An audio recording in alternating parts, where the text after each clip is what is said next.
और धर्म संसद से एक पैगाम वहाँ के लोगों को देना चाहा और इस आवाज को जो जनमानस की आवाज थी उसे दबाना चाहा। और उस धर्म संसद से जो कुछ हमारे राज्य में हो रहा है उसे कहने दोहराने की जरूरत नहीं है, वो सब अभी रिपोर्ट में कहा जा चुका है। हम उस राज्य के रहने वाले हैं जिसका भाईचारा पूरे विश्व में मशहूर था। आज वो भाईचारा खंडित हुआ है यूसीसी के नाम पर, माइनॉरिटीज के लोगों को परेशान करने के नाम पर। हमारे मदारिसों को पिछले साल जब हमारे इबादत का खास महीना होता है रमजान के पहले रोजे से मदरसों पे हमले किए गए, मदारिस बंद किए गए, हमारी मस्जिदों को शहीद किया गया, वहां के मज़ारों को शहीद किया गया। और आज कोई सुबह ऐसी नहीं होती जो सुबह उठकर हमें अखबार में ये पढ़ने को न मिले कि फला पड़ोसी का बच्चा फला पड़ोसी से बोला, एक मुस्लिम था एक गैर मुस्लिम था, और उस पर लेकर एक बहुत बड़ा विवाद उस मोहल्ले में खड़ा हो गया। इस राज्य के बनाने के शुरुआती दौर में शहादतों का दौर शुरू हुआ तो सबसे पहले शहादत एक मुसलमान सलीम नाम के व्यक्ति ने खतीमा में दी थी। सम्मानित मंच, सम्मानित सदन, सम्मानित पत्रकार बंधुओं और देहरादून से आए मेरे तमाम साथियों, सबसे पहले मैं उन जर्नलिस्टों का जो अभी उत्तराखंड के जो हालात हैं उस पर रिपोर्ट पेश कर रहे थे, उनका अपनी ओर से और उत्तराखंड के मुस्लिम समुदाय की ओर से बहुत बहुत शुक्रिया अदा करना चाहता हूँ।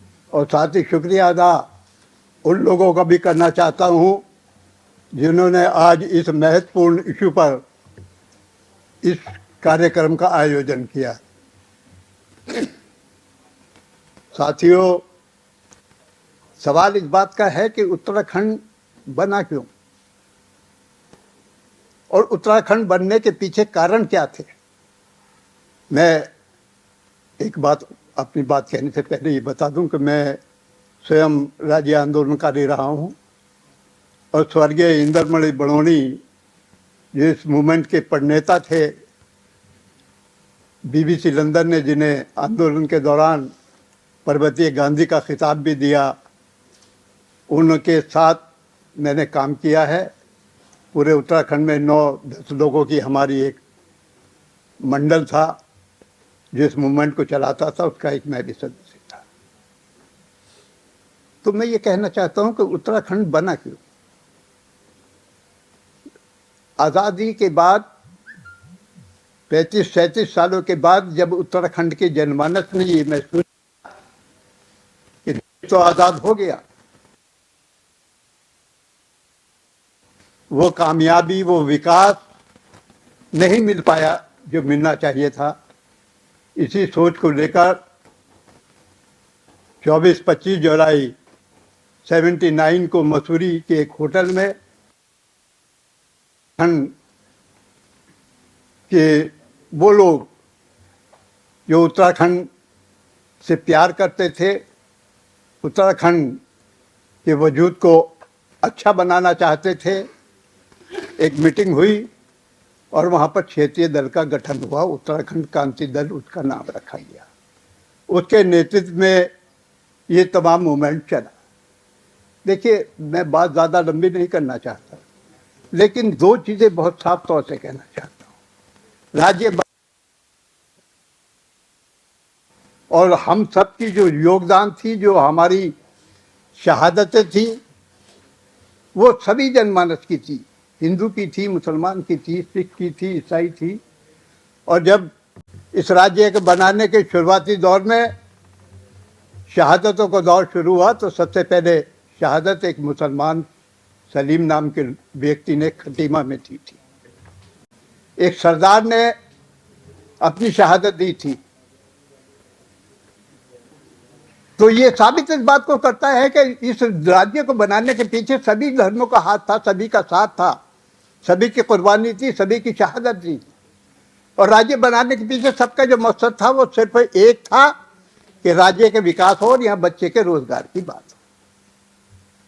ये दोनों चीजें तो कांग्रेस की सरकार की बात भी करें हम या भाजपा सरकार की बात करें, वो नहीं दे पाई।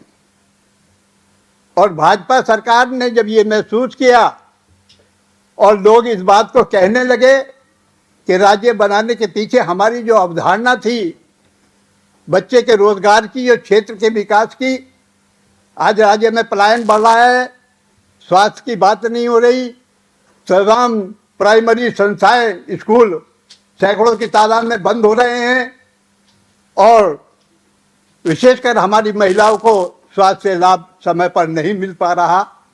जब ये आवाज़ें सरकार के खिलाफ उठने लगी तो सरकार ने जब धर्म संसद का नाम लिया और धर्म संसद से एक पैगाम वहाँ के लोगों को देना चाहा और इस आवाज़ को जो जनमानस की आवाज़ थी उसे दबाना चाहा और उस धर्म संसद से जो कुछ हमारे राज्य में हो रहा है उसे कहने दोहराने की जरूरत नहीं है, वो सब अभी रिपोर्ट में कहा जा चुका है। मैं ये चाहता हूं कि आज जो रिपोर्ट पेश हो रही है उसे लोगों को समझना चाहिए। उत्तराखंड का सवाल नहीं है, पूरे देश का सवाल है। देश के लोगों को उस रिपोर्ट, आज की जो रिपोर्ट जारी हो रही है उसे लोगों को समझना चाहिए और वो लोग जो देश से प्रेम रखते हैं और उत्तराखंड से प्रेम रखते हैं, उत्तराखंड से उनका लगाव है, वो चाहते हैं जिस मंशा को लेकर राज्य बनाया गया था वो मंशा पूरी हो, तो उन तमाम लोगों को ये रिपोर्ट पढ़कर तमाम उसी मूवमेंट को जो राज्य बनाने के लिए चलाया था, एक उत्तराखंड में नया मूवमेंट राज्य को बचाने के लिए शुरू होना चाहिए। साथियों, क्योंकि बात लंबा करने का मकसद नहीं है, लेकिन मैं ये ज़रूर कहना चाहता हूँ, जो माइनॉरिटीज़ के लोग हैं, रिपोर्ट भी ये साबित कर रही है और हम भी अपना दर्द आपके सम्मुख बयान कर रहे हैं। हम बहुत परेशानी की हालत में, हम उस राज्य के रहने वाले हैं जिसका भाईचारा पूरे विश्व में मशहूर था। आज वो भाईचारा खंडित हुआ है यूसीसी के नाम पर, माइनॉरिटीज़ के लोगों को परेशान करने के नाम पर। हमारे मदारिसों को पिछले साल जब हमारे इबादत का ख़ास महीना होता है रमज़ान के पहले रोज़े से मदरसों पे हमले किए गए, मदारिस बंद किए गए, हमारी मस्जिदों को शहीद किया गया, वहाँ के मज़ारों को शहीद किया गया। और आज कोई सुबह ऐसी नहीं होती जो सुबह उठकर हमें अखबार में ये पढ़ने को न मिले कि फला पड़ोसी का बच्चा फला पड़ोसी से बोला, एक मुस्लिम था एक गैर मुस्लिम था और उस पर लेकर एक बहुत बड़ा विवाद उस मोहल्ले में खड़ा हो गया। छोटी छोटी बातों को लेकर उत्तराखंड के लोग और उत्तराखंड का समाज बहुत परेशान हाल है।